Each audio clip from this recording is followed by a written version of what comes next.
Assalamualaikum warahmatullahi wabarakatuh. Perkenalkan, kami dari kelompok 1A PJBL FEB, kami melaksanakan penelitian riset dengan judul Evaluasi Efektivitas Program Mamen terhadap Kedisiplinan Mahasiswa Baru S1 Manajemen Angkatan 2025. Sebelum kami mulai, izinkan kami untuk memperkenalkan diri. Nama saya Shalom Adriana Valeri dari Program Studi S1 Manajemen Angkatan 2025 dengan NIM akhir 007 sebagai Ketua Kelompok. Perkenalkan, nama saya Ahmad Farel Tarisha dari Prodi S1 Ekonomi Pembangunan dengan NIM akhir 007. Perkenalkan, nama saya Tasya Cahya Kirani dari Program Studi D3 Perbankan dan Keuangan dengan NIM akhir 007. Perkenalkan, saya Maura Alika dari Program Studi S1 Manajemen dengan NIM akhir 301. Perkenalkan, nama saya Lea Riraskana Tarigan dari Program D3 Perbankan dan Keuangan dengan digit NIM 00070. Perkenalkan, nama saya Christian Seri dari Prodi S1 Akuntansi dengan NIM terakhir 068. Dan terakhir perkenalkan, nama saya Mir Gabriel dari Prodi S1 Akuntansi dengan NIM akhir 073. Mengapa kami mengambil program Mamen untuk menjadi riset PJBL kami?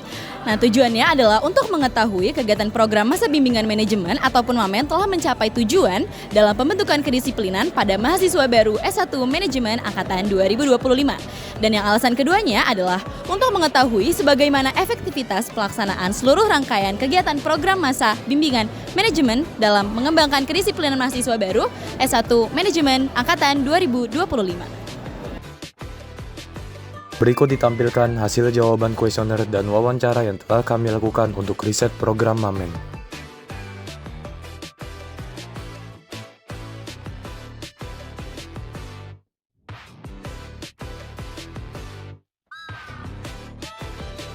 Di persiapan acara sih, karena kita udah punya indikator nih, soal persiapan acara itu agak sedikit banyak. Semua tujuannya telah tercapai secara efektif. Jadi sebenarnya rasain kedekatan sampai nanti angkatan atas selesai dulu. Jadi itu sih paling salah teman-teman. Cukup sekian dari kami, semoga hasil penelitian ini dapat membawa manfaat untuk kita semua. Wassalamualaikum warahmatullahi wabarakatuh. Dadah. Selamat pagi teman-teman, perkenalkan kami kelompok 1B PJBL Fakultas Ekonomi dan Bisnis Universitas Pembangunan Nasional Veteran Jakarta. Sebelum kami memulai videonya, izinkan kami untuk perkenalan terlebih dahulu. Halo, perkenalkan, nama saya Rafa Nandri Putra Dharma Setia. NIM saya 2510 111071. Perkenalkan, nama saya Aunul Fauzia Ramadhani dengan NIM 2510 111040. Perkenalkan, nama saya Tiara Diantia Soka dengan NIM 2510 112072. Perkenalkan, nama saya Seva Dwi Safira dengan NIM 2510112022. Perkenalkan, nama saya Hania Gadiza Asmanaura dengan NIM 2510111501. Perkenalkan, nama saya Bunga Khairul Hayatun Nufus dengan NIM 2510102004. Perkenalkan, nama saya Dimas Tiaji dengan NIM 2510111083. Perkenalkan, nama aku Alia Yasmin dengan NIM 2510111059. Perkenalkan, saya Dewa Rahman Gitandra dengan NIM 2510111001. Baik, project based learning yang kami lakukan adalah pengabdian kepada masyarakat di lingkungan UPN Veteran Jakarta, khususnya bagi tenaga kebersihan di Fakultas Ekonomi dan Bisnis. Kami melakukan sosialisasi pengolahan pupuk organik kepada tenaga kebersihan dengan maksud untuk melakukan optimalisasi terhadap limbah organik yang dihasilkan di lingkungan Fakultas Ekonomi dan Bisnis. Semoga pengabdian yang kami lakukan di project based learning kali ini bermanfaat baik bagi warga di UPN Veteran Jakarta maupun di luar UPN Veteran Jakarta. Selamat menyaksikan.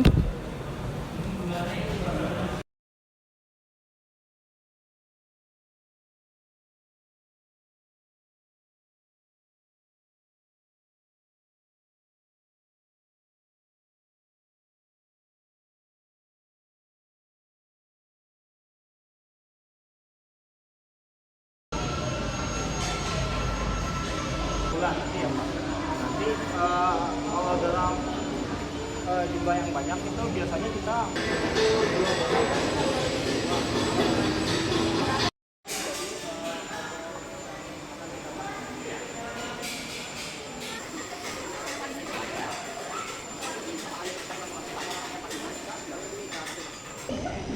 hampir sama aja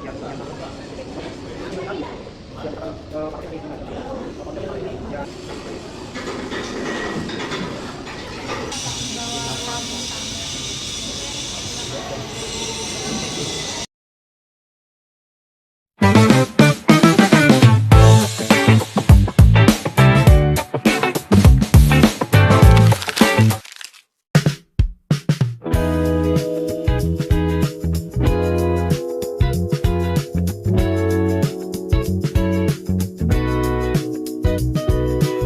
Halo semuanya, aku Nasya Kamila. Halo semuanya, perkenalkan nama aku Siska Purnalia. Sekarang aku mau wawancara salah satu teman aku yaitu Sarah dari kelas A, jurusan D3 Perbankan dan Keuangan. Jadi sekarang aku mau wawancara. Jadi menurut kamu, apa yang bisa dilakukan oleh dosen atau pihak kampus untuk meningkatkan efektivitas pembelajaran bilingual menjadi lebih efektif dan mendukung pendidikan yang berkualitas? Oke, makasih banyak pertanyaannya. Menurut aku, selama aku belajar di kelas bilingual ini, hal yang paling jadi struggle-nya di aku tuh pronunciation dosen yang kurang jelas di bahasa Inggris. Jadi aku sendiri yang bahasa Indonesia aja kurang ngerti sama aksen yang beliau terangkan. Jadinya materi yang diberi oleh dosen tuh gak sepenuhnya dimengerti oleh murid, baik itu murid internasional maupun murid reguler seperti kami gitu. Jadi menurut saya akan sangat baik bila universitas menyediakan pelatihan speaking yang baik untuk para tenaga pendidik seperti dosen, lektur ataupun yang lainnya yang memfasilitasi kelas bilingual tersebut supaya penyampaian materi dalam bahasa Inggris bisa lebih jelas. Terima kasih Sarah. Aku sekarang sama Raya nih ya. Aku mau wawancarain tentang PJBL aku. Nah, terkait pertanyaannya itu, gimana sih kamu membandingkan pengalaman belajar di kelas bilingual dan kelas monolingual atau kelas satu bahasa? Dan apa kelebihan serta kekurangan yang kamu temui dalam kedua jenis kelas tersebut? Oke, kalau menurut aku pribadi sih pengalaman atau perbandingan di kelas bilingual dan monolingual itu cukup berbeda ya. Soalnya kan kalau di kelas monolingual atau kelas satu bahasa itu kan kita emang terbiasa pakai bahasa yang kita biasa pakai sehari-hari. Jadi mungkin bisa lebih cepat untuk dimengerti. Sedangkan kalau kita pakai di kelas bilingual itu kan dimana bahasanya enggak kita dengar setiap hari. Jadi emang proses untuk mengertinya agak lebih lambat. Jadi kita ada buat mikirnya dulu, kayak mengertinya nggak langsung gitu, nggak seperti di kelas monolingual gitu. Nah, jadi menurut aku juga keduanya punya plus minus sih. Kalau misalnya di kelas bilingual kita jadi lebih terbuka, jadi ada